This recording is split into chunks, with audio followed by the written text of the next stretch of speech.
আসসালামু আলাইকুম। আমাদের হাঁসগুলো আমরা বিকেলবেলা আবারও দোলায় নিয়ে আসলাম। যেহেতু আমরা খাবারটা একটু কম খাওয়াচ্ছি, যেহেতু আমরা দোলায় যখন খাবার খাওয়াই, দোলায় কিন্তু অনেক আপনার টোকরাই পাওয়া যায় বা অনেক পোকামাকড় পাওয়া যায়, এগুলো কিন্তু হাঁসকে আমরা খাওয়াই। টোকরাই বলতে আমরা যেটা বুঝাই যে আমরা যে শামুক আছে, আমরা শামুককে অলরেডি টোকরাই বলে থাকি আমাদের এইদিকে। অনেকেই শামুক বলে এবং অনলাইনে কিন্তু এখন শামুক পাওয়া যাচ্ছে বস্তা 50 কেজি সামথিং, 40 কেজি বা বস্তা 650 টাকা করে নিচ্ছে।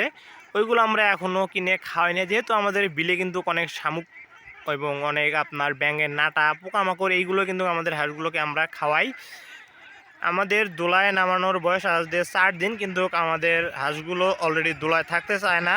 বেশিরভাগ সময় খালি যে উপরে চলে আসার জন্য আর কি অস্থির হয়ে যায়।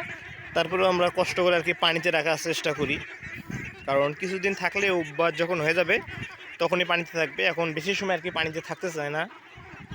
সবগুলো হাঁস কিন্তু একদম দলভাবে চলে আসতেছে।